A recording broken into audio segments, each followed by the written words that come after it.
I just want to thank our military. What they've done is incredible. That was considered unprecedented to go into a military fort with thousands of soldiers and others, and to come in with 152 planes going every which way and very rapid speeds and helicopters, and to come out with no deaths and the loss of no equipment. It was pretty amazing. Nobody's seen anything like it. I was called by the leaders of numerous countries. I won't go into which ones, but the biggest and the strongest, and they said that was very impressive. They're all impressed. But today I'm delighted to welcome almost 24 of the biggest and most respected oil and gas executives in the world to the White House. It's an honor to be with them. We have many others that were not able to get in. I said if we had a ballroom, we'd have over 1,000 people. Everybody wanted. I never knew your industry was that big. I never knew you had that many people in your industry. But here we are. And if you look, come to think of it, well, I got to look at this myself.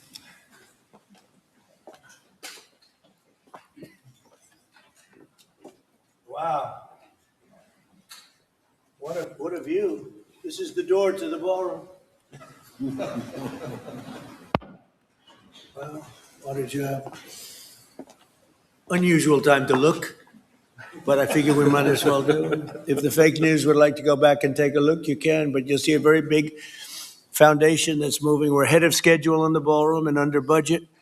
It's going to be, I don't think there'll be anything like it in the world, actually. I think it'll be the best. We went from, this is, as you know, our biggest room, which would seat 100 for dinner, maybe, if you're lucky, if you're nice and tight.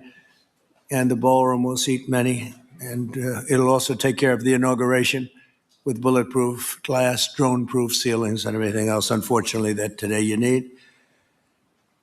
So we're going to discuss how these great American companies can help rapidly rebuild Venezuela's dilapidated oil industry and bring millions of barrels of oil production to benefit the United States, the people of Venezuela, and the entire world. And yesterday, the number is 30 million barrels. I can't even, is that a correct number? 30 million barrels. You hear that, Peter? Of oil was given to us by Venezuela. That's a lot of oil. It's about $4 billion worth, and it's on its way to the United States right now. And we want to thank Venezuela for that. And we're working very well with them, obviously, or they wouldn't have been so generous. But they respect us again. They didn't respect us at all before. So that's money that goes to the United States. Some will go to Venezuela, and some will go to the oil companies, but not that, because that's already been extracted. So when you're not getting any of that, but when you start extracting, you'll get. But it's tremendous reserves, among the biggest in the world. Some people say it is the biggest in the world. And we're going to be working with Venezuela. We're going to be making the decision as to which oil companies are going to go in, that we're going to allow to go in. Going to cut a deal with the companies. We'll probably do that today or very shortly thereafter with Chris and Doug. And we're dealing with the country, so we're empowered to make that deal. And you'll have total safety, total security. One of the reasons you couldn't go in is you had no guarantees, you had no security, but now you have total security. It's a whole different Venezuela, and Venezuela is going to be very successful. And the people of the United States are going to be big beneficiaries because we're going to be extracting, numbers of, in terms of oil, like, few people have ever seen, actually. So you're dealing with us directly. You're not dealing with Venezuela at all. We don't want you to deal with Venezuela. Let me thank Vice President J.D. Vance, who's doing a fantastic job. Secretary of State Marco Rubio, likewise, a fantastic job. I have good people. I like them better than my first group. But we had despite that, we had a great first term. We had some great people there too, by the way. But we had a great first term. We had the greatest economy in the history of our country in the first term, but this is blowing it away. And you haven't seen anything yet. Everyone's been shocked by the numbers, 5.4% GDP. And that's despite the fact that we were badly hurt by the Democrat shutdown, of which they'd like to see if they could shut it down again. Secretary of the Interior Doug Burgum, who's fantastic. Secretary of Energy Chris Wright, recommended by Doug as being the greatest oil man anywhere in the world, because I wanted Doug for that job, energy. And Doug said, no, sir, there's a man named Chris Wright. I said, who the hell is Chris Wright? He said he's the most talented oil man anywhere in the world. I doubt you can get him, because typically oil men make a lot of money, and women. They make a lot of money, but Chris came. You took one of the greatest salary cuts probably in history, Chris, right? But he's a fantastic person, loves our country, and many other important members of this team. And I want to thank them for their efforts. As you know, last week, the United States Armed Forces performed one of the most spectacular military operations in American history, apprehending the outlaw dictator Nicolas Maduro for his crimes against the United States, crimes for which he has now been indicted and is in federal court awaiting trial. And he killed many people, millions of people, actually, and allowed jails, prisons, mental institutions, insane asylums, drug dealers, drug addicts to pour into our country totally unchecked because of Sleepy Joe Biden's policy of open borders, the stupidest thing I've ever seen. We're getting them all out. The departure of Maduro makes it possible an incredible future for both nations, Venezuela and the United States, in which we will more closely integrate the economies of two major energy powers in the Western Hemisphere. Energy coming out of Venezuela was very small. One of the things the United States gets out of this will be even lower energy prices. We have people now getting gasoline for $1.99, $1.96, $1.95, $1.92 yesterday, somebody. And it used to be $3.50, $4, $5 a gallon. Think of that, $1.99. Decades ago, the United States built Venezuela's oil industry at tremendous expense with American skill, technology, know-how, and dollars. But those assets were stolen from us, and we had presidents who did nothing about it. This president is much different than your other presidents. They did nothing about it. They stole it. Some of the people in this room were a little bit younger when that happened, but not that much younger. It wasn't that long ago. But they stole our assets like we were babies, and the United States did absolutely nothing about it. So now we're doing everything about it. Now we're doing 500% about it, but it's a long time after the act took place. So they stole from us, and it was taken by socialists and communists at the time, and Venezuela was going bad, really bad. And as much oil as they have, they're producing almost nothing, which is just a system. So we're really, if you look at it, we're taking back what was taken from us. They took our oil industry. We built that entire oil industry, started a long time ago, but they took it, and they were very ungracious to this country, but now they're being very nice. American companies will have the opportunity to rebuild Venezuela's rotting energy infrastructure and eventually increase oil production to levels never, ever seen before. When you add Venezuela and the United States together, we have 55% of the oil in the world. The United States is number one. We have them drilling. Drill, baby, drill was my campaign. And Doug and Chris, I think we're setting records on drilling right now and taking oil without Venezuela. That's how we're getting the oil prices down. The plan is for them to spend, meaning our giant oil companies will be spending at least $100 billion of their money, not the government's money. They don't need government money. But they need government protection and need government security that when they spend all this money, it's going to be there so they get their money back and make a very nice return. The plan is for them to spend at least $100 billion to rebuild the capacity and the infrastructure necessary. Venezuela has also agreed that the United States will immediately begin refining and selling up to 50 million barrels of Venezuelan crude oil, which will continue indefinitely. We're all set to do it. We have the refining capacity. It was actually based very much on the Venezuelan oil, which is a heavy oil, very good oil, great oil. It's fantastic for certain things like asphalt roads, best there is in the world for asphalt roads and other things. All of the companies here today are going to be treasured partners in bringing the nation of Venezuela back to life, restoring its economy, and generating great wealth for their companies and for their people, and also great wealth for the American people, and tremendous wealth for the companies that are going in. The companies that are going in, and if you don't want to go in, just let me know, because I got 25 people that aren't here today that are willing to take your place. So I just want to thank, these are people that I either know or I know of by reading lots of business magazines and journals and papers.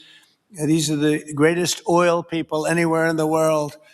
Harold Hamm, I see, is here. Harold, you know, there's a story about Harold Hamm that he could look at a piece of land, put a straw into the land, and oil pours out. Is that true about you?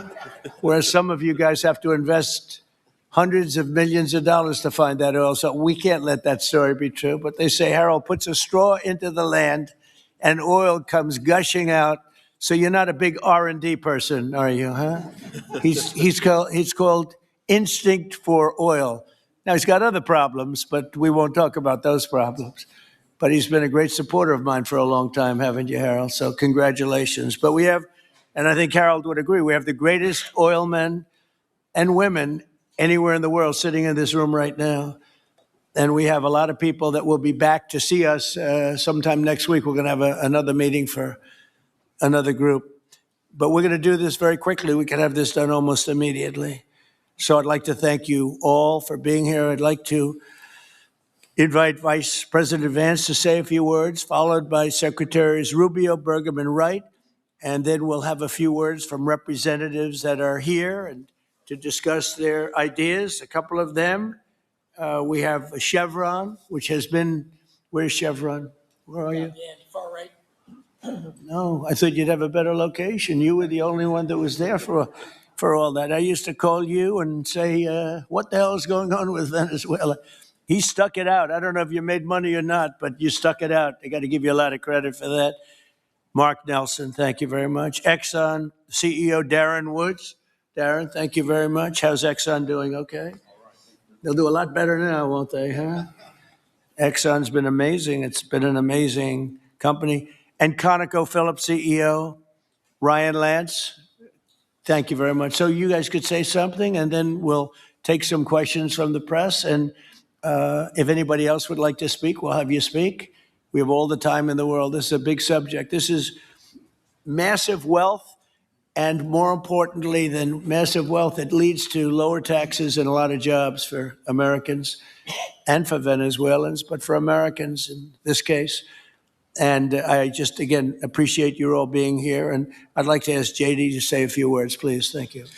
Thank you, Mr. President. Thanks to everybody for being here. You know, as a Marine Corps veteran for my entire lifetime, presidents, and let's be honest, they were Democrats and Republicans, would send the American military to far-off places. They would get us involved in these endless quagmires. They would lose hundreds or thousands of American lives, and the American people would get nothing out of these misadventures.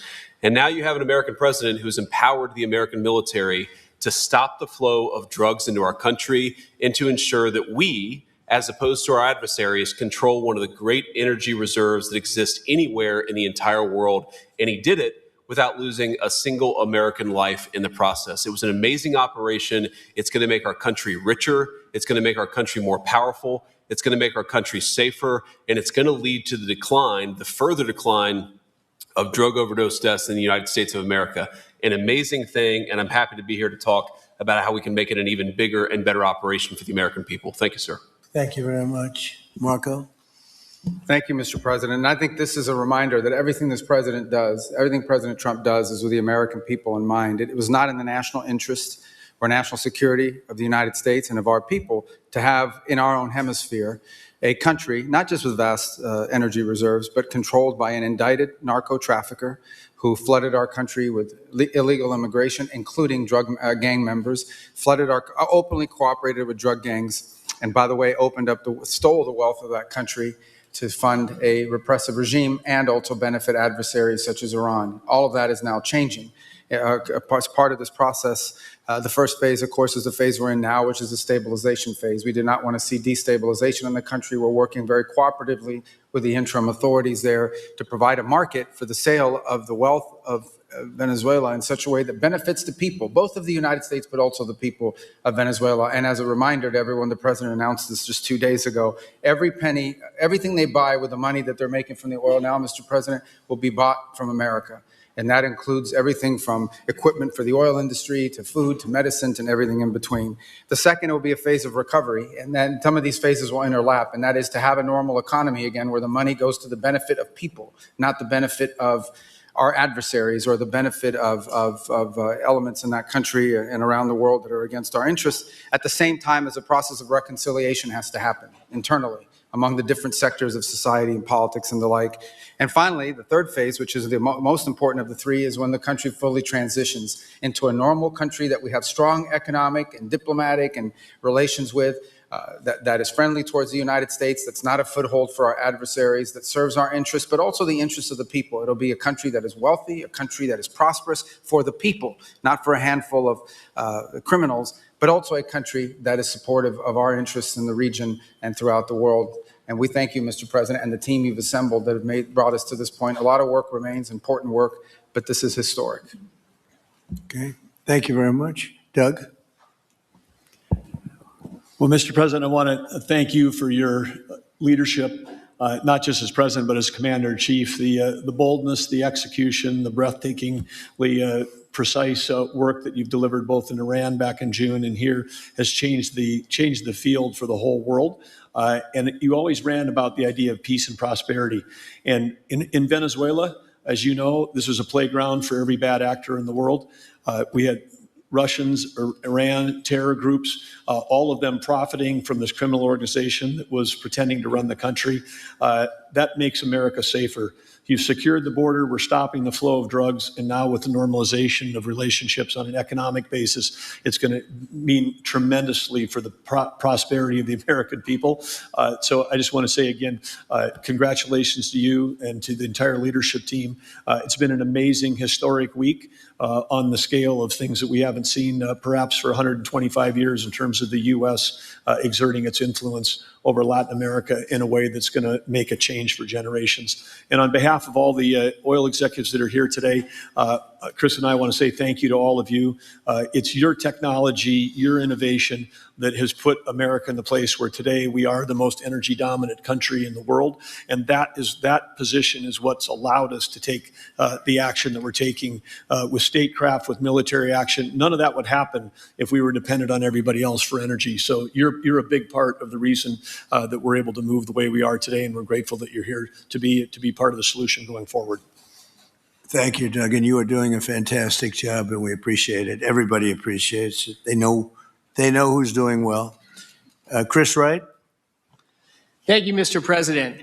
Yeah, what we've seen in the last week is leadership matters and credibility matters. Venezuelan oil has been sanctioned for many years, and the oil just flew, those sanctions were not enforced.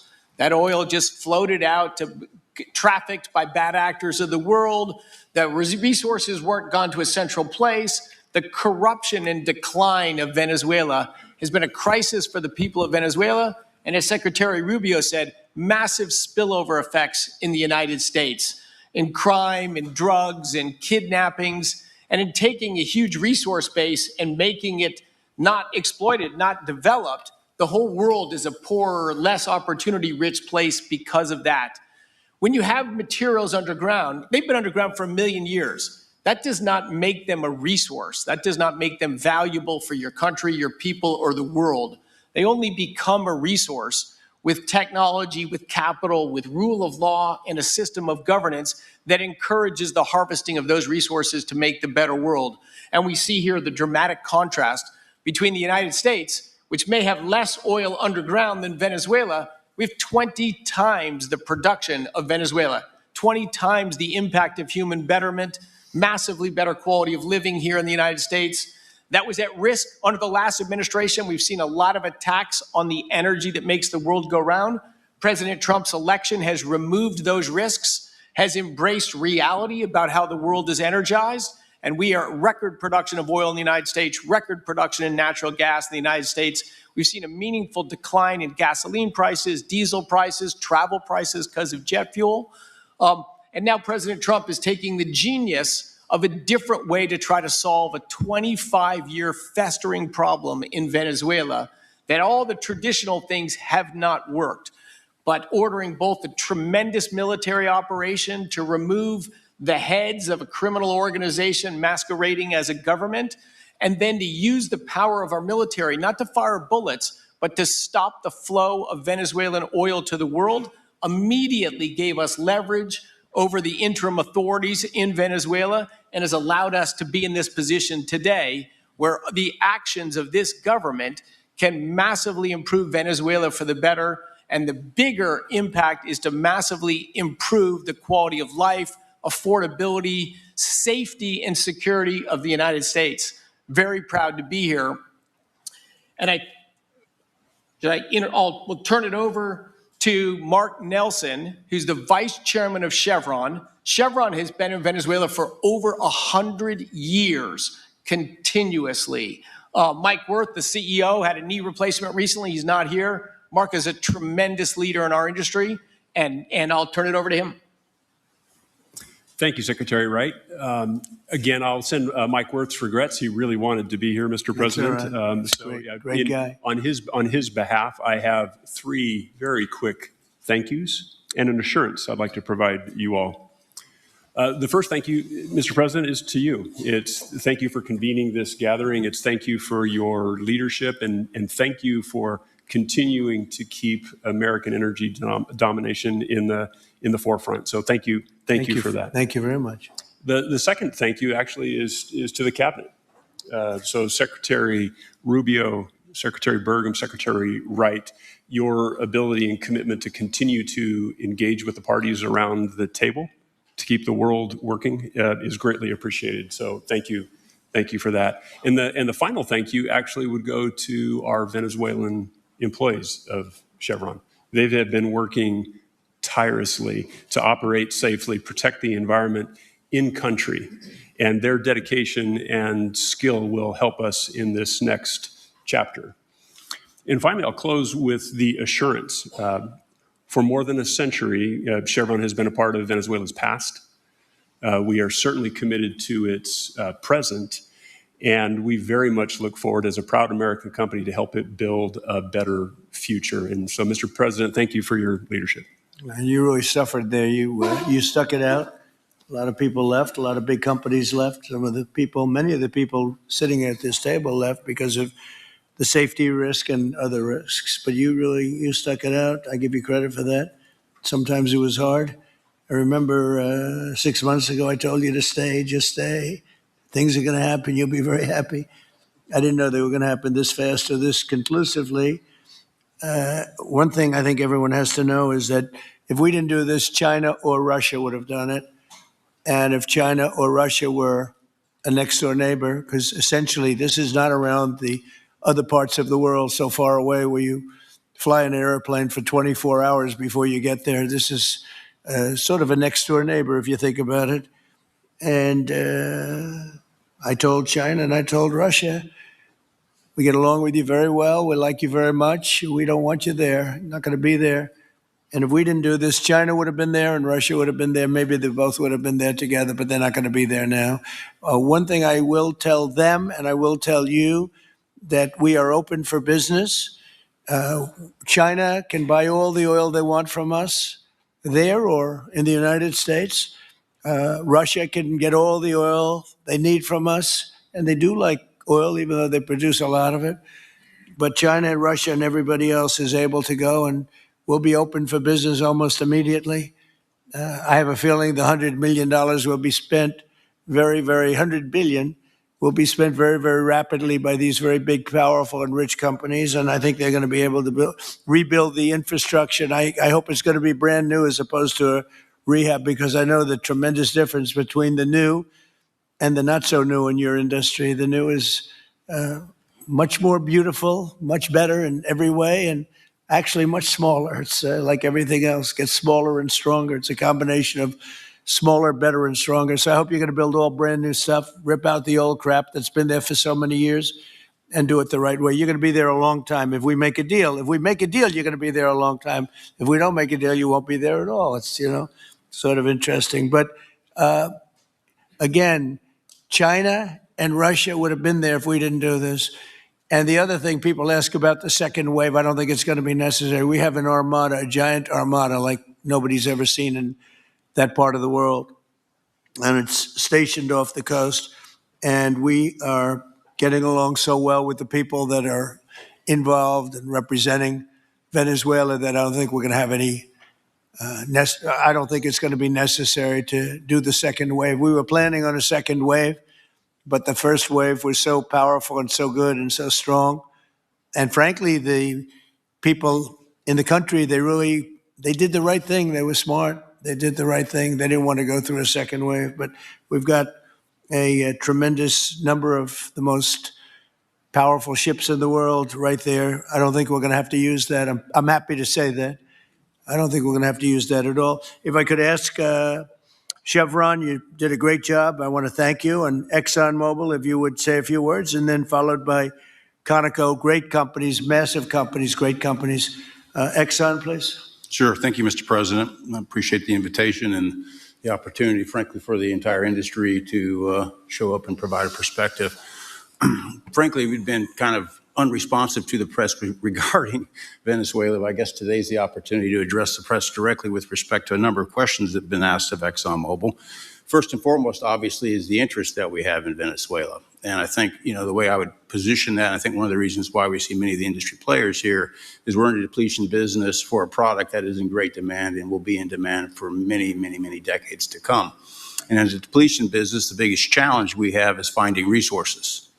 There's an opportunity in Venezuela with all the resources there is we don't have that challenge of finding, we have the challenge of developing those resources. So I think it's in the best interest of these companies and frankly society as a whole for the industry to be interested in understanding what the opportunity here represents. I'll just share a philosophy that ExxonMobil has when we enter countries, because we do business all around the world in a number of different regimes. We take a very long-term perspective. The investments that we make span decades and decades, so we do not go into any opportunity with a short-term mindset. And there's a value proposition that we have to meet. It has to be a win-win-win proposition. Obviously, it has to be a win for the company and our shareholders and to generate a return for the investments that we make. Has to be a win for the government. The resources are an important source of revenue that helps support the people of the places that we do business. And it has to be a win for the people. We have to be wanted there and to be a good neighbor. And those three things ensure a stable, long-term platform for the large investments that we make for the long term. With respect to Venezuela in particular, we have a very long history in Venezuela. In fact, we first got into Venezuela back in 1940s. We've had our assets seized there twice. And so you can imagine to re-enter a third time would require some pretty significant changes from what we've historically seen here and what is currently the state. If we look at the legal and commercial constructs and frameworks in place today in Venezuela, today it's uninvestable. And so significant changes have to be made to those commercial frameworks, the legal system. There has to be durable investment protections, and there has to be a change to the hydrocarbon laws in the country. We're confident that with this administration and President Trump working hand in hand with the Venezuelan government, that those changes can be put in place. And with respect to the Venezuelan government, that perspective we don't have the view on. We haven't talked to the Venezuelan government, and obviously we have yet to assess the people's perspective with respect to ExxonMobil entering the country. In the short term, there are things that can be done while these longer term issues are being worked. For us, we haven't been in the country for almost 20 years. We think it's absolutely critical in the short term that we get a technical team in place to assess the current state of the industry and the assets, to understand what would be involved to help the people of Venezuela get production back on the market. With the invitation of the Venezuelan government and with appropriate security guarantees, we are ready to put a team on the ground there. We also have a integrated set of capabilities from production to refining to trading, and I think we can be of assistance to getting the Venezuelan crude to market and realizing a market price to help, again, with the financial situation in Venezuela. So those are my short-term perspective that I have. I'd say maybe close with a thank you, Mr. President, for the work that you've done to secure not only the national security, but the energy security of the region. And then thank you, Secretary Rubio, Secretary Wright, Secretary Burgum, for your leadership in this matter. Thank you. How long would it take you, Darren, as Exxon if we make a deal, how long would it take you to get in there and get started? Well, the first step, this technical team, as I talked with Secretary Wright earlier this week, we started from the beginning to put the team together so that if and when it was needed, we could hit the ground almost So you laid the immediately. groundwork. So we can hit the ground within the next couple of weeks, start the great. assessment. And then from there, we need to understand. That's what we want. We want speed and quality. That's what we want. Thank you, Darren. And Conoco, Ryan? Thank you, Mr. President. Appreciate the opportunity to be here too. And you've assembled a great team, and our congratulations as well for removing one of the terrible people in the world and bringing them to justice. It was quite amazing. I think you've given hope to the people of Venezuela again, which I think is quite remarkable. And we've been on the other end of that despot regime a long time. Our assets were expropriated. I had a little bit more hair when that happened.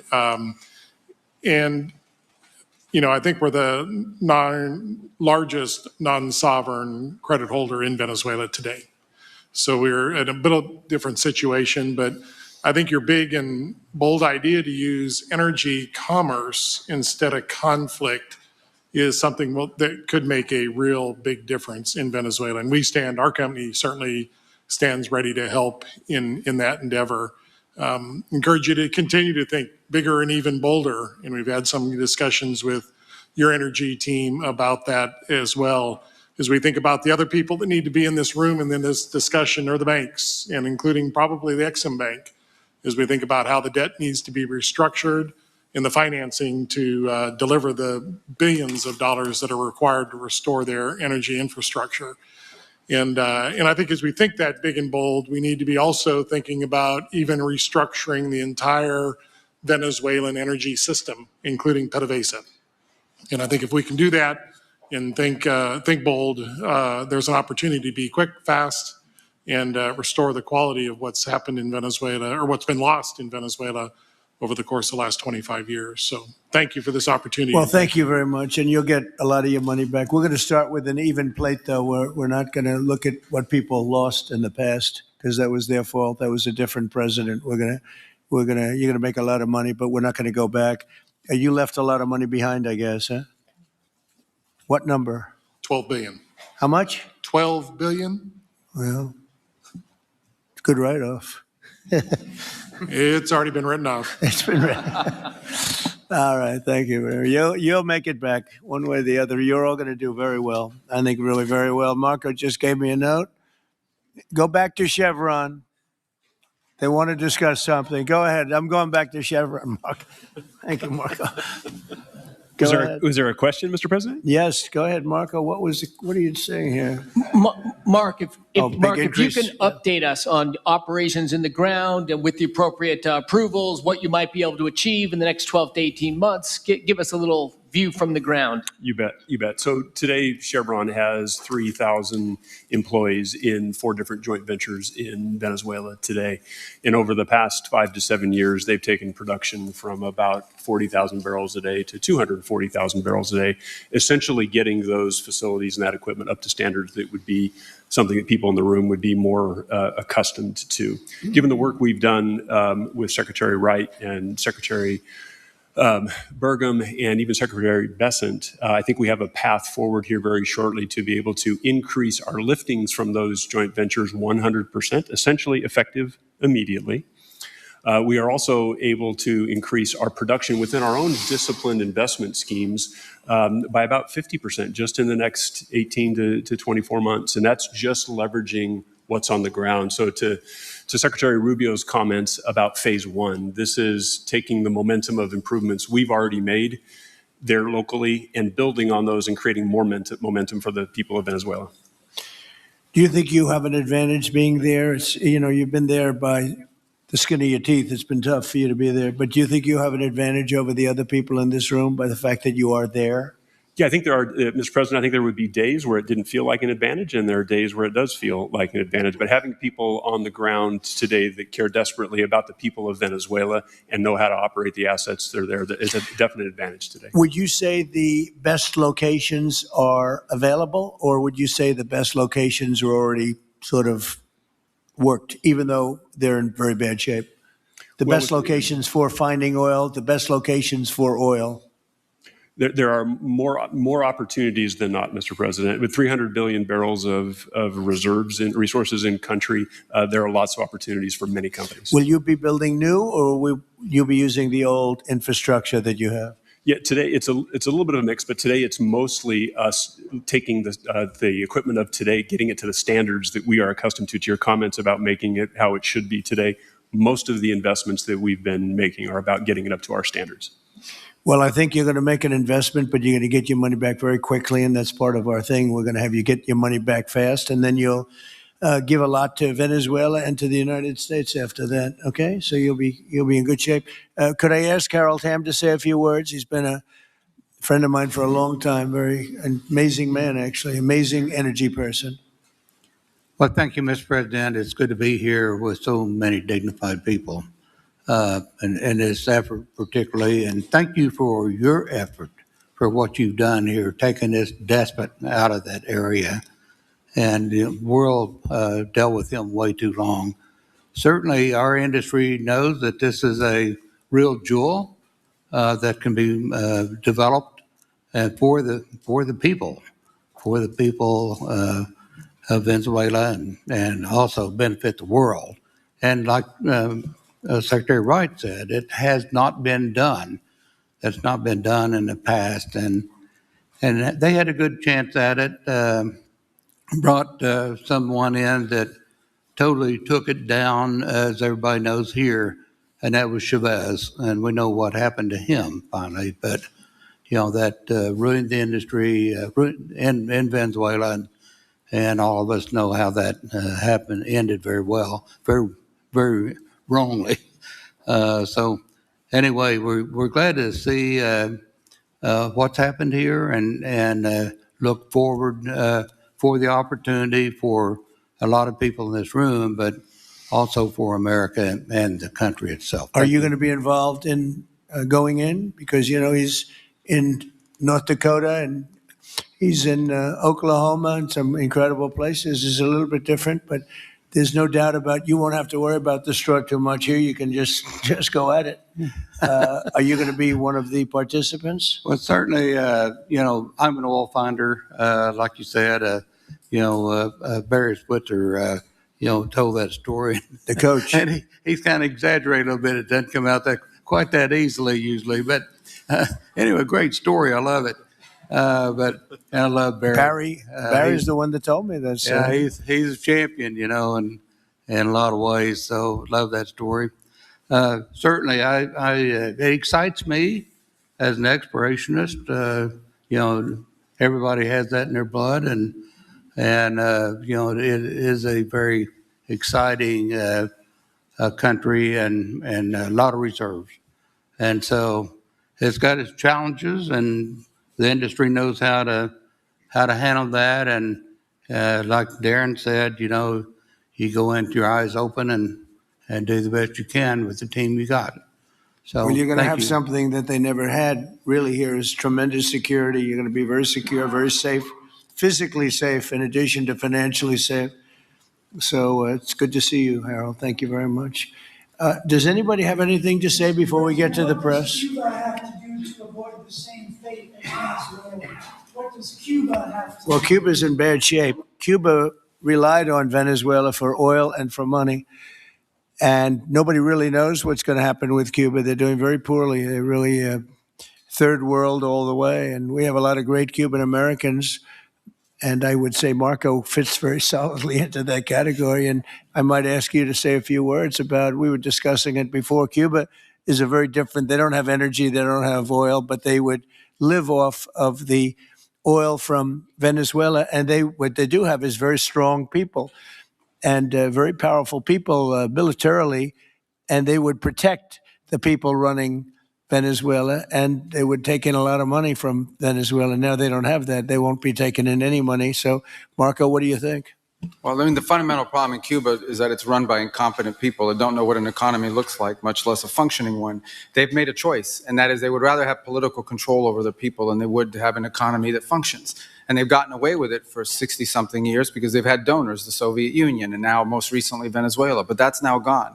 So the people in control in Cuba have a choice to make. They can either have a real country with a real economy where their people can prosper, or they can continue with their failing dictatorship that's going to lead to systemic and societal collapse. So it's a very stark and dramatic choice, and it's one we hope to make the right one. We don't have an interest in a destabilized Cuba, but that would be their fault because they refuse to allow the people of Cuba to have either economic or political freedom for that matter. And Holly, you have a lot of people in this country that want to go back to Cuba and help Cuba. A lot of people have left, they came in penniless, they didn't have anything, and they become very rich people in our country, and they want to very much go back and help Cuba. So that's something that Cuba has that a lot of other places don't have. Peter? President Trump, thank you. I do want to ask you about Minnesota, but first, just more on topic.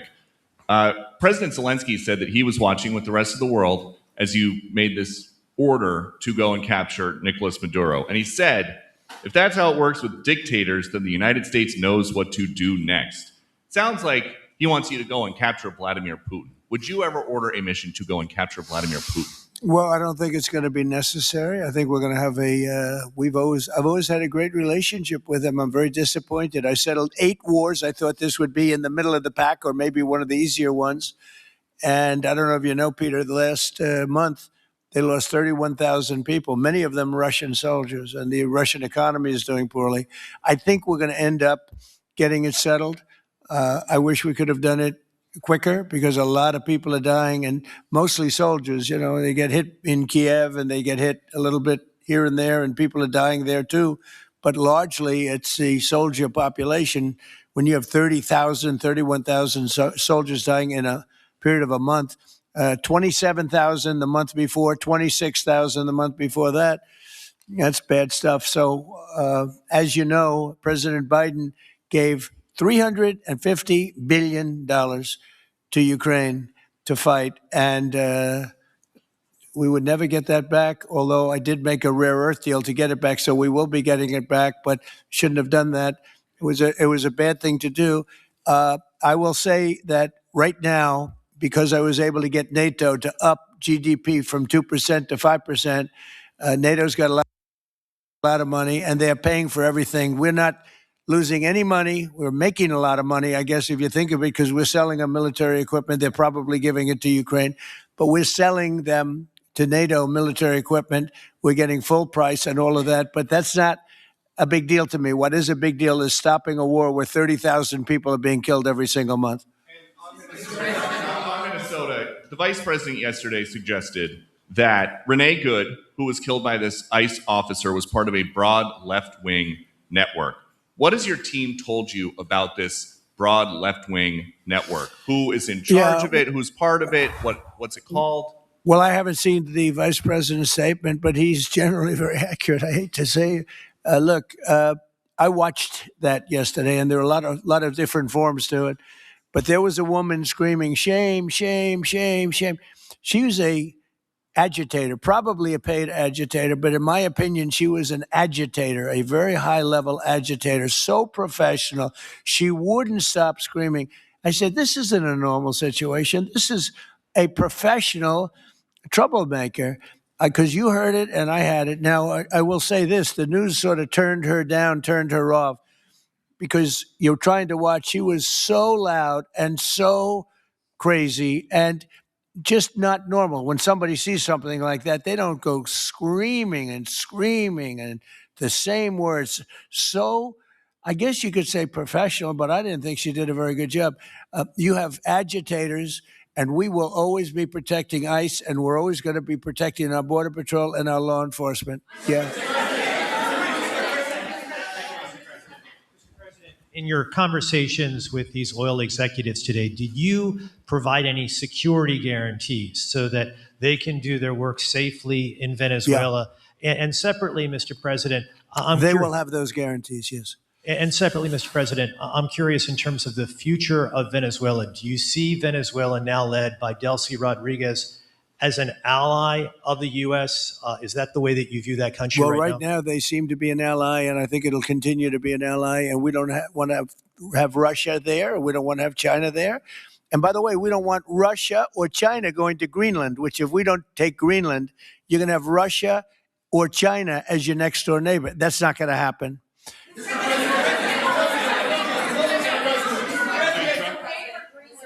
The white. Mr. President, thank you. You just said that these companies would have security guarantees if they go in on the ground in Venezuela. They will have. And what is your plan there actually for these companies and those Americans who are going to be on the ground working for these companies? Well, there are going to be Americans. I assume they're going to be using a lot of Americans, but they're going to be using a lot of people from Venezuela and other places, I would imagine. But I would think that mostly they'll be using Venezuelan workers. They have a lot of great workers. They have a very high unemployment rate, and they have workers that are very familiar with taking oil out of the ground. Yeah. How long do you think the Ayatollah will be in power after what we've seen play out on the ground there? When is the U.S. going to get involved now that reports of protesters being killed on the ground? So Iran's in big trouble. It looks to me that the people are taking over certain cities that nobody thought were really possible just a few weeks ago. We're watching the situation very carefully. I've made the statement very strongly that if they start killing people like they have in the past, we will get involved. We'll be hitting them very hard where it hurts. And that doesn't mean boots on the ground, but it means hitting them very, very hard where it hurts. So we don't want that to happen. There have been cases like this where President Obama totally backed down. But this is something pretty incredible that's happening in Iran. It's an amazing thing to watch. They've done a bad job. They've treated their people very badly, and now they're being paid back. So let's see what happens. We're watching it. We're watching it very closely. Go ahead, please. Yes, go ahead. Thank you so much, Mr. President. Do you have any comments in reaction to the recent attacks by the Syrian government alignment groups against US-backed Kurdish forces in Aleppo, Syria, which killed dozens of civilians and displacing many families?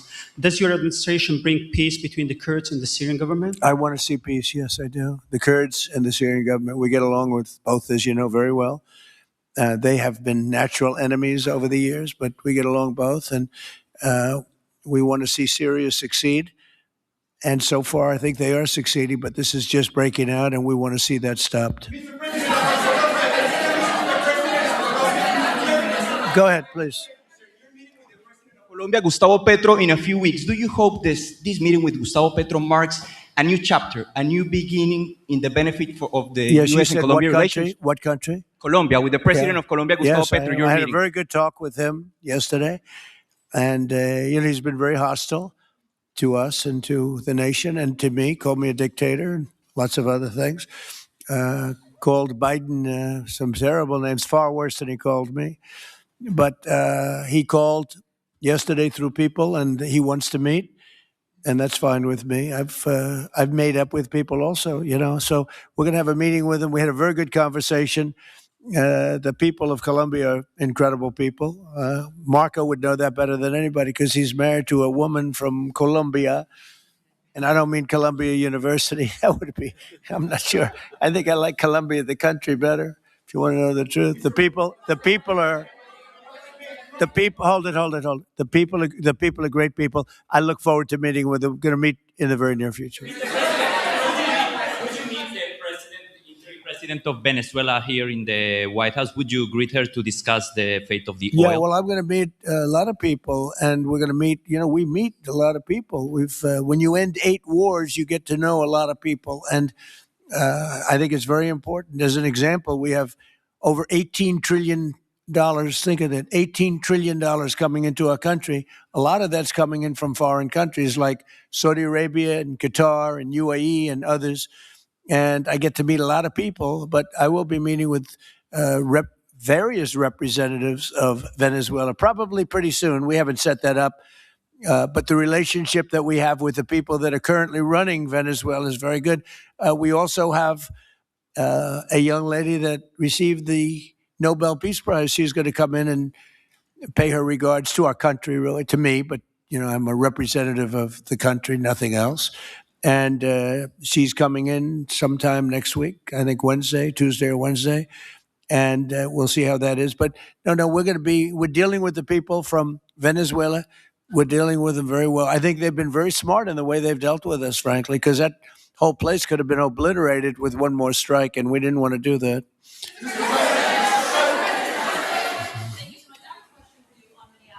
On Venezuela and your meeting with Machado next week, if she gives you her Nobel Peace Prize, will that change your view about her running that country? Well, I have to speak to her. I'm going to have to speak to her. She might be involved in some aspect of it. I will have to speak to her. I think it's very nice that she wants to come in, and that's what I understand the reason is, because Norway is very embarrassed by what took place. I mean, they're getting decimated. Look, whether people like Trump or don't like Trump, I settled 8 wars, big ones, some going on for 36 years, 32 years, 31 years, 28 years, 25 years. Some just getting ready to start, like India and Pakistan, where already 8 jets were shot out of the air. And I got it done in rapid order without nuclear weapons. I can't think of anybody in history that should get the Nobel Prize more than me. And I don't want to be bragging, but nobody else settled wars. Obama got the Nobel Prize. He had no idea why. He still has no idea. He walks around, he says, I got the Nobel Prize. Why did he get a Nobel Prize? He got it almost immediately upon attaining office, and he didn't do anything, and he was a bad president. So, I mean, you should get the Nobel Prize for every war you stopped. These were major wars. These were wars that nobody thought could be stopped. President Putin called me, and he said about 2 of the wars that he's been trying to stop them for 10 years. He wasn't able to do it. He couldn't believe it. So in theory, you should get the Nobel Prize for every war you stopped. Every one of them was major. But I don't care about that. What I care about is saving lives. I've saved tens of millions of lives. The Prime Minister of Pakistan came here, and he made a very public statement. He said that President Trump saved minimum 10 million lives having to do with Pakistan and India, and that was going to be raging. So, but I'm honored that she's coming here. I look forward to meeting her, yes. Go ahead. The state officials there have said that the FBI is not sharing evidence with them. Typically, they would conduct a joint investigation, as you know. Do you believe that the FBI should be sharing evidence with state officials in Minnesota? Well, normally I would, but they're crooked officials. I mean, Minneapolis and Minnesota, what a beautiful place, but it's being destroyed. It's got an incompetent governor, fool. I mean, he's a stupid person.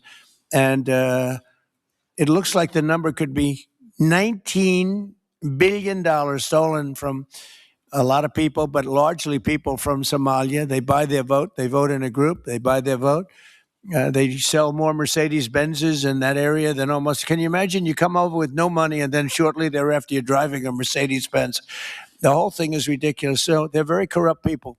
It's a very corrupt state. I feel that I won Minnesota. I think I won it all 3 times. Nobody's won it since Richard Nixon won it many, many years ago. I won it all 3 times, in my opinion.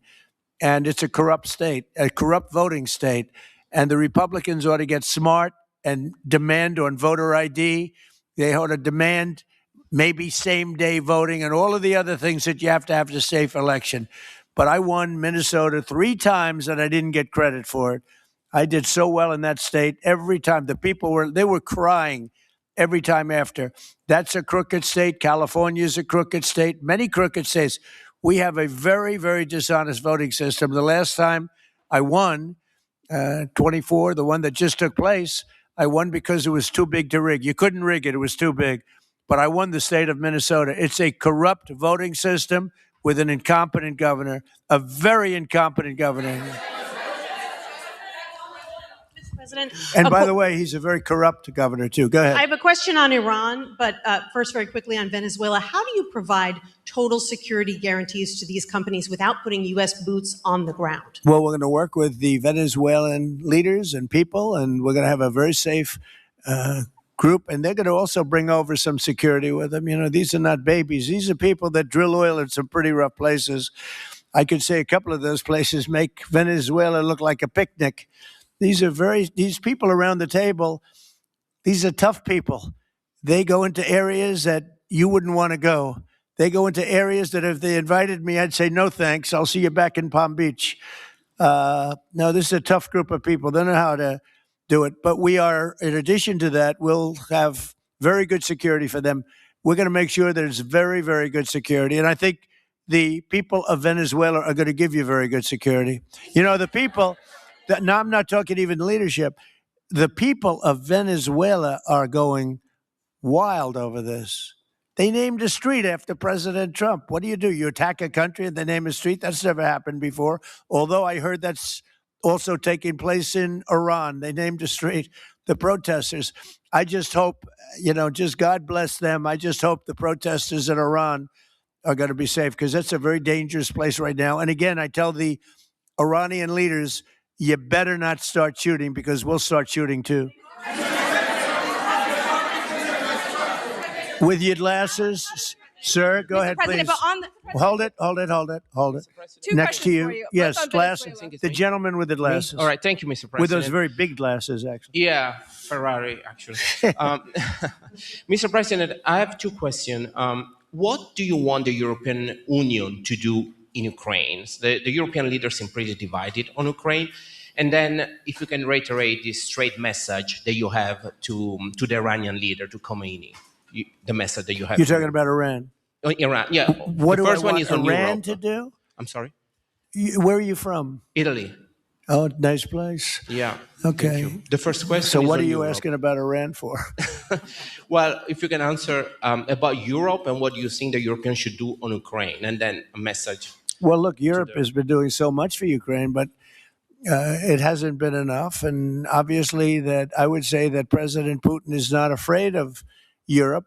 He's afraid of the United States of America, as led by me. There's no fear of Europe. Europe's fallen behind, and Europe, and JD said it very strongly. I don't know. He took a lot of heat, but I didn't give him any heat. Europe is a different place. Europe is changing. Europe has got to get its act together. I love Europe. I guess I came from Europe, essentially. I have my roots are in Europe, but Europe is a different place. They have to get their act together. Now they have a great NATO leader, and they've gone up to 5% from 2% GDP. That's a big step. But they have to be very careful with their immigration policy, and they have to be because, I will just say, to be nice, that there are certain places in Europe that are very important that are no longer recognizable. I'm being very nice. I'm being very diplomatic when I say that. They are not recognizable, and they have to be careful on energy because they're putting windmills all over the place and losing a fortune. They're destroying their country. They're just destroying the beautiful landscapes, the beautiful everything. They're doing. And by the way, in case you people don't know, I'm not much of a windmill person. I can proudly say, Doug, that we have not approved one windmill since I've been in office, and we're going to keep it that way. My goal is to not let any windmill be built. They're losers. They lose money. They destroy your landscape. They kill your birds. They're all made in China. And all you have to do is, just about all of the windmills are made in China, the structures. All you have to do is say to China, how many windmill areas do you have in China? So far, they're not able to find any. They use coal and they use oil and gas and some nuclear, not much, but they don't have windmills. They make them and sell them to suckers like Europe and suckers like the United States before. They are the worst form of energy, the most expensive form of energy, and in 8 years, they're rotted out anyway. Go take a look at Palm Springs, California, and take a look at what that looks like. It looks like a junkyard of steel. So we don't approve, and I've told my people, we will not approve windmills. Maybe we get forced to do something because some stupid person in the Biden administration agreed to do something years ago. We will not approve any windmills in this country. On Venezuela, is it ultimately more important to you to establish stability there or democracy there? Well, you're talking about maybe the same thing. I mean, you're talking about stability or democracy. I don't know. To me, it's almost the same thing. We want stability, but we do want democracy. Ultimately, it'll be democracy. Peter? I do have a policy question, President Trump, but I'm having a hard time seeing here. I see the American flag lapel pin. What is the other lapel pin on Somebody gave me this. You know what that is? That's called a happy Trump.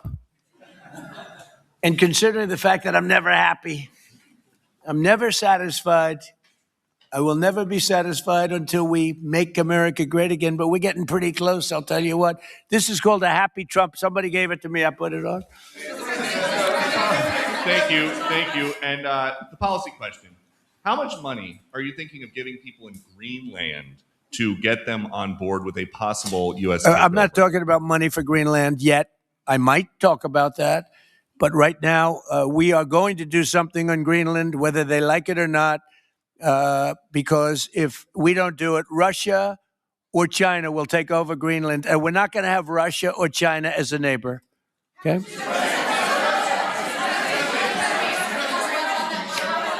I would like to make a deal, the easy way. But if we don't do it the easy way, we're going to do it the hard way. And I'm a man. And by the way, I'm a fan of Denmark too. I have to tell you. And they've been very nice to me.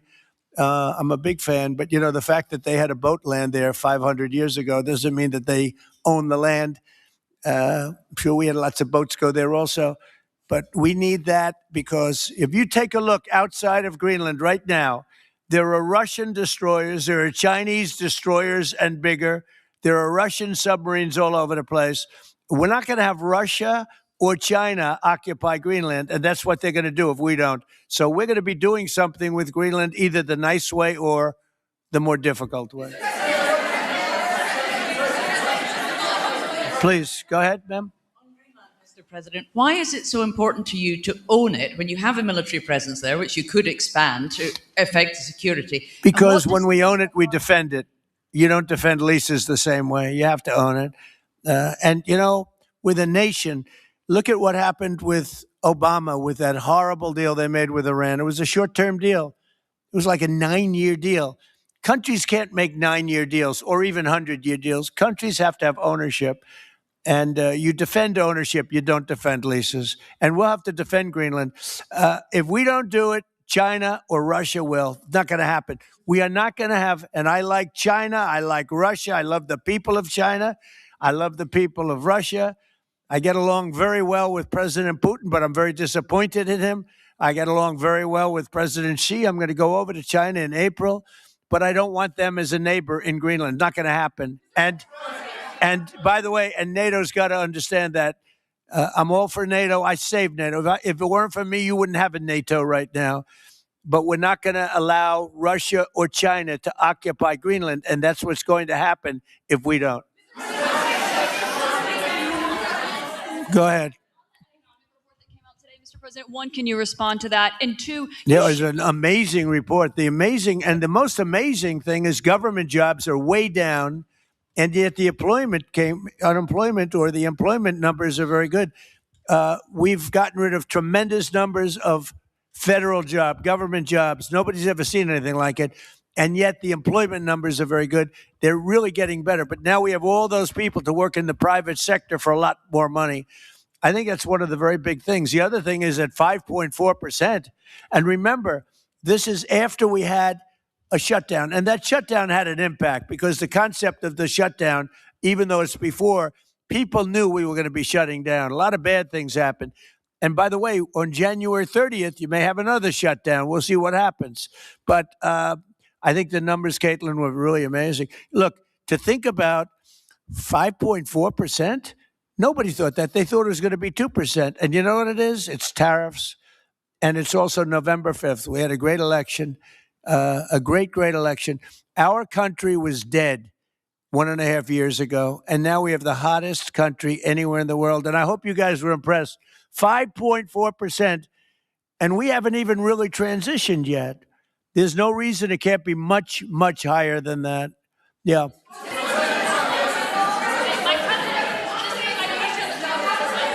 First off, can you respond to the manufacturing Let's give numbers? CNN a chance. You know, they've been fighting also- so hard to get back into the mainstream. Mr. President, you posted some numbers actually on Truth Social last night. People saying you posted the job data early when you're not supposed to obviously share it till the next morning. Did you do that on purpose?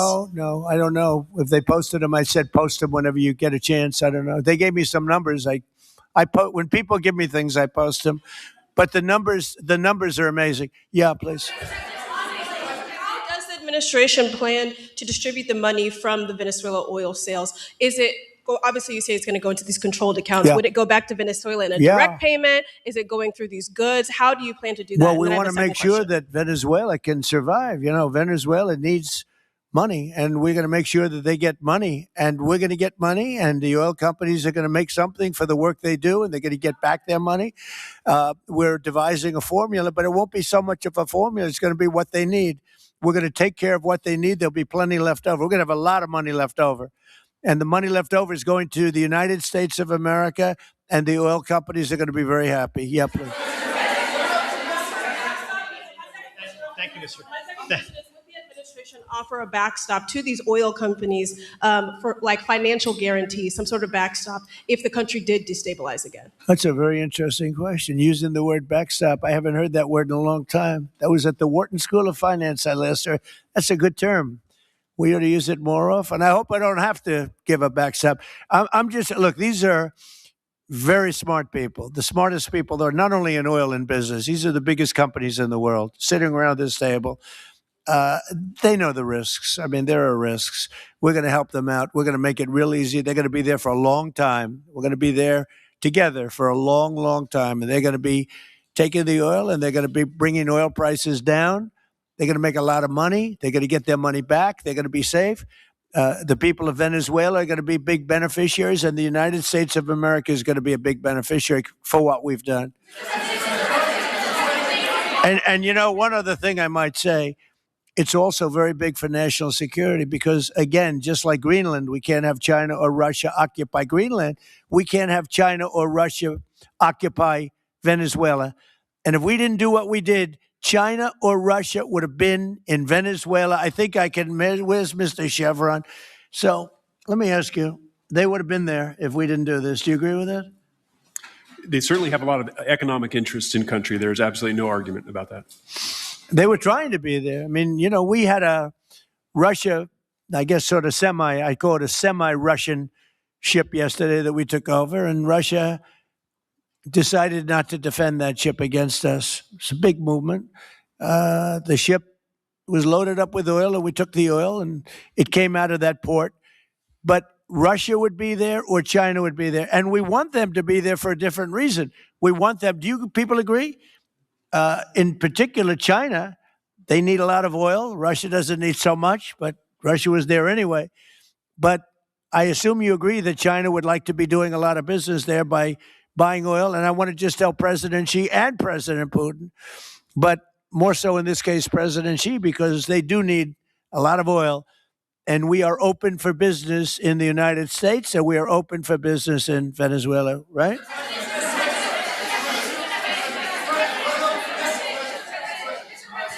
Go ahead, sure. Mr. President, You know, what is your I could take questions from these people all day long. You know, they're sitting here, and generally they're very rich, very powerful, but nobody gives a damn about them. It's a sad thing. You have all that money, all that power, and look at all these crazy questions. We could do this all day long, and they wouldn't be satisfied. I have a question on today's meeting, Mr. President. We'll take a few more, I have though. a question on today's meeting, Mr. President. Do you have? Let me ask you more importantly. Do you have any questions from the biggest? Yeah, sure. Hold it. Do you have any questions for the biggest people on earth, the biggest business people, the biggest companies anywhere on earth? Do you have any questions for these people? No. Do you have a question for them? Go ahead. Go ahead. Ask them a question. Committed to rebuilding the oil infrastructure in Venezuela. And for the executives in the room, what do you need from the administration in order to invest? That's a good question. Do you want to go and answer that question? Yeah, Exxon, small company. I'll refer you back to the statements I made before. There are a number of legal and commercial frameworks that would have to be established to even understand what kind of returns that we'd get on the investments. So I think all the investments and the opportunity sets, I think everyone sitting around this table would have the opportunity and the know-how and the capability to make the investments. The questions will ultimately be, how durable are the protections from a financial standpoint? What do the returns look like? What are the commercial arrangements, the legal frameworks? All those things have to be put in place in order to make a decision to understand what your return would be over the next several decades that these $1 billion investments would be made on. You know, could I do this? Because we have, again, the biggest people on the planet Earth around this table, biggest companies in the world. I'd like to just ask them to introduce themselves. We'll start from this end and go around to here. And if you have anything to quickly say, we can do that. But you want to just start right over here? These two guys, we'll leave them out because they're with us. Please. Thank you, President Trump. John Addison at VTOL. We're here to ensure that you are going to be able to move all of this oil all around the world at the best price possible so that the influence that you have over the Venezuelans will ensure that you get what you want. Thank you. Thank you. Good point. Thank you, Mr. President. Ryan Sheffield of Formentera. My grandfather, Hugh Sheffield, was president of ARCO, Venezuela. Right. Thank you for what you did. Do you like what we're doing? There's a lot of shale there, a lot of upside. He would be very happy looking down. He'd be very proud of you right now, right? Yes, sir. Good. Thank you. Mr. President, Luis Rodriguez. I'm probably the only Venezuelan American sitting on around this table. I want to personally thank you for the courage of your actions over the last couple of weeks. I think I speak, and I speak of Venezuela in general in saying there's optimism. You've brought optimism to the table. And if the conditions are met, the opportunity is absolutely immense. I agree with that. That's true. Thank you. Well said, too. It's immense. This is a tremendous opportunity. Thank you. Richard Holton from Trafigura. We're working with your administration, Mr. President, to bring that Venezuelan oil to the United States. Our first vessel should load in the next week. Great. Good job. Thank you. I think the reason that most of us are here and thinking about the future is because we trust you initially to set this program up that will work and guarantee that this can be done. And there's a huge investment that needs to be done. We've all agreed on that. And certainly we need time to see that through. So thank you for what you've done. Thank you very much. Thank you. Mr. President, I'm Lane Riggs, CEO of Valero Energy, and we're one of those companies that refineries in the U.S. are uniquely configured to run Venezuelan oil, and we're more than happy as this opportunity expands for us to further invest in our refineries to produce more of it. And you're very much set up for the heavy oil, right? Yes, sir. That's great. That's great. We're ready for it.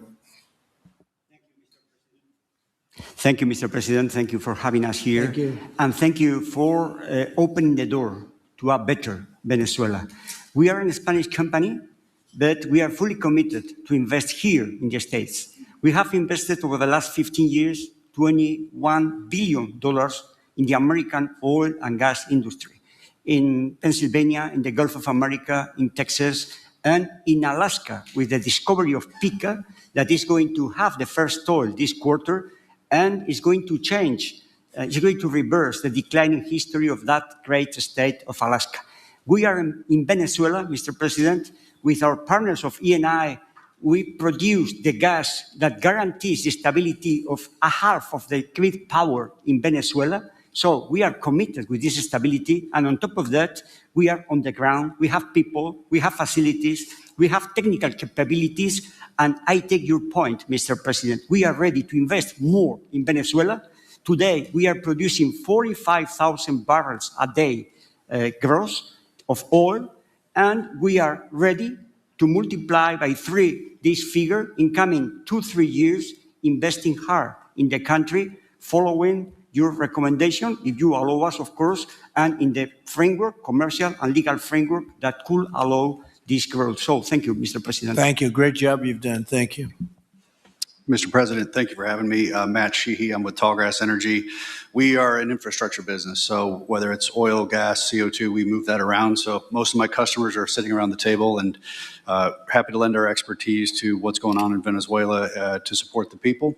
And obviously infrastructure is going to be critical to Good job. to see it repaired. Thank you. Thank you. Mr. President, thank you. An honor to be here. Marianne Mannon, Marathon Petroleum. We are one of the largest U.S. refiners. On behalf of the men and women of Marathon Petroleum and of our industry, thank you and the administration for what you're doing for U.S. energy independence. We have the ability and the capability of our assets to process Venezuelan crude, and the people of Marathon Petroleum stand ready to do so. Do we need more refineries in our country? In the U.S., probably Yes. not. We have sufficient capacity. That's amazing. A lot of it was approved during my first term. We were getting you approvals that nobody could have gotten in Louisiana and other places, and they got built. Before that, it was a disaster. We didn't have the refineries. Now we do because of the first term. Please. Darren Woods, ExxonMobil. Okay, we'll go over here. Thank you, Mr. President. Jeff Hildebrand, founder and chairman of Hillcorp Energy, one of the largest private energy companies in America. Who's bigger, you or Harold? We're close. Huh? We're close. Harold. Absolutely, Mr. Ham. But thank you for your great, tremendous leadership in protecting the interests in the Western Hemisphere. The message that you have sent to China and our enemies to stay out of our backyard is absolutely fantastic. So thank you. Thank you very much. And finally, Hillcorp is fully committed and ready to go to rebuilding the infrastructure in Venezuela. You'll go there? You'll be going? Yes. Good. That's good. You'll be very happy. Thank you very much. Thank you, Mr. President. Jeff Miller, CEO of Halliburton Company. We are the largest American oilfield services company. We're the second largest in the world. Been in business over 100 years. Started operations in Venezuela in 1938. Long time in Venezuela. I personally lived there for 4 years and raised my kids there. So quite familiar with Venezuela, and just couldn't express gratitude more so for the opportunity to return to Venezuela under the stability that I know that this team and your team are able to deliver. And so When did you leave? Huh? When did you leave Venezuela? As a company, we left under the sanctions in 2019. So we had intended to stay, and then when the sanctions went into place, we were required to leave. But very much interested in returning. Have 600 Venezuelans with Halliburton today, all around the world. Look forward to putting them back to work. Great job. Great Thank job. you. You'll be back. Please. Mr. President, I'm Alex Cranberg. My company, Aspect Energy, is one of the leading American international wildcatters. We've found significant fields in Central Are and you a South. wildcatter? I'm a wildcatter. That's pretty cool, I'll tell you. I would have been a wildcatter too if I was in, and you've been successfully wildcatting. We've found significant fields in Central and South America, in the Middle East, and in Europe. We're a leading That's oil great. producer in Hungary. But probably the most pertinent example is what a wildcatter does is take on risk and try to reduce it. Then other people come in and put more capital in later. So we're kind of kickstarters in the oil industry. We went into Kurdistan very early on, back when Right. people told us it wasn't safe and we shouldn't do it. We found a big field there, and it ultimately has got to be developed along with one of my colleagues here to be one of the big leading fields in Kurdistan. We think that Venezuela has a tremendous amount of opportunity. If you look at the reinvestment required, the investment required, people are talking about hundreds of billions of dollars. But if you put that in perspective, that's 1 million barrels a day for 15 years is $220 billion net cash flow. So what we really need to do is to be able to kickstart production and then reinvest and have the confidence to reinvest. And what you're doing by putting the United States in control of the cash flow coming out of the country, it gives companies like ours the confidence to say we can kickstart this production and then reinvest and reinvest. In Hungary, we've invested $1 billion in changing the trajectory of Hungarian oil production. We were only able to do that not because we could write $1 billion check, we're a smaller company, but because we reinvest all the cash flow back into new production. Good. Mark Good Nelson, job. Mark Nelson with Chevron again. Thank you, Mr. President. I'm Claudio Scalzi, and ICO, Italy. We We started working in Venezuela in 1980. We have a lot of oil, but now just the gas is flowing because it's not under sanction. And as my colleague from Repsol said, we cover more than about 50% of the electricity in the country. So that is essential to avoid any kind of problem, social problem. We own about 4 billion barrels of reserves. So a huge amount in the Orinoco Belt and in central Venezuela. We have now in the country 500 people, most Venezuelan. And we are ready to invest. Clearly, we are ready to invest. We thank you for the big efforts and the efficiency of your action. And we are here. And we are here to work together with the U.S. We are also a big investor in the U.S. So I know that. We thank you again, and we are there. And we are also ready to join with American companies in our assets to develop and go faster with good investors and good know-how from the U.S. company. Yeah. Thank you. You've done a great job. Thank you very much. Mr. President Ross Perot, good to see you again. I'm chairman of Hillwood and HKN Energy. Been in the energy business 45 years, and we have been working with your team quite a bit. We have been in Kurdistan now for 19 years, along with Alex, and built a very good business. But now with your team, we're looking in Syria, we're now in Libya, and so we are very excited to look at Venezuela with you and your group, and look forward to continuing to build this great industry. Thank you very much. Thank you. Mr. President, thank you for having us here today. Wael Salwan from Shell. Of course, we have a huge presence here in the U.S., in the Gulf, as well as in Pennsylvania with the petrochemical facility, which I think we had the opportunity to host you at, as well as being one of the largest LNG off-takers of American LNG. We have been in Venezuela for a very long time. We actually drilled in 1914 the first well that discovered oil in Venezuela, and on the back of which the entire energy industry was established in Venezuela. When we left in the 1970s because of nationalization, we had 1 million barrels per day of production. But we have kept boots on the ground in Venezuela all this time, and we now have a few $1 billion worth of opportunities to invest in, subject to OFAC approval. So we are ready to go and looking forward to the investments in support of the Venezuelan people. That's great. Thank you very much. Thank you, Mr. President. Ben Marshall, the America's CEO for Vitol. Alongside Trafigura, we're very thankful to have worked with the government and the Venezuelans to be able to bring the crude oil to market at a market price as quickly as we can to help stabilize the country. Thank you. Thank you. Brian Lance, ConocoPhillips. I'll defer to my colleagues. Thank you, Mr. President. Olivier Lepoche, CEO of SLB, or formerly known as Schlumberger, the largest global oilfield services. We have been in Venezuela since 1930, and we still operate. We operate today on the ground with in support of Chevron. We have ability to scale. We have 1,100 Venezuelans in the company, 2,000 additional that are calling us to go back to country and to go back to work. We're able to mobilize in the last 18 months 2 rigs and deliver 50 wells with success. So we're here. We have knowledge of the subsurface like nobody else has. We have boots on the ground, capacity on the ground, $700 million of equipment value on the ground in Venezuela, ready to mobilize for all of our partners, customers. So we are ready to scale fast, and we really want to thank the administration, Secretary Wright, Secretary Bergen, for the effort they are supporting and giving us to be successful on behalf of the Venezuelan oil and gas industry. Thank you very much. Thank you very much. Well, check this out. They say the very best for last. And I don't have that sexy accent like this guy next to me here. Mr. President, my name's Bill Armstrong of Armstrong Oil and Gas. I'm a private independent guy. And in real estate, you were a wildcatter. So wear that motto proudly.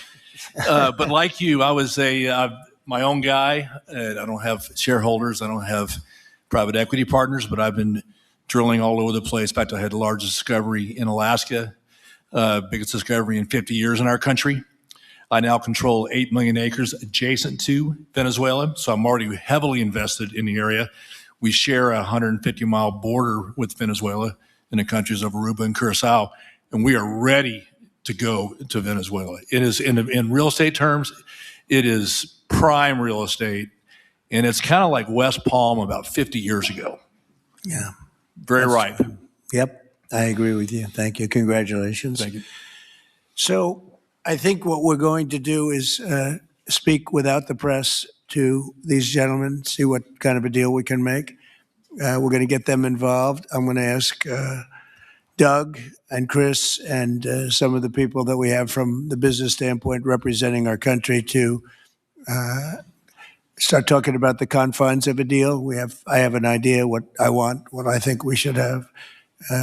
We have to get them to invest, and then we have to get their money back as quickly as we can, and then we can divvy it all up between Venezuela, the United States, and them.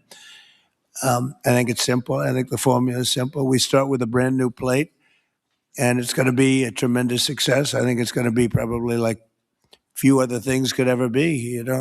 There's so much. Venezuela's been really taken advantage of by a lot of people because they drill very little. I mean, as much as you hear they drill very, very little, very small percentage.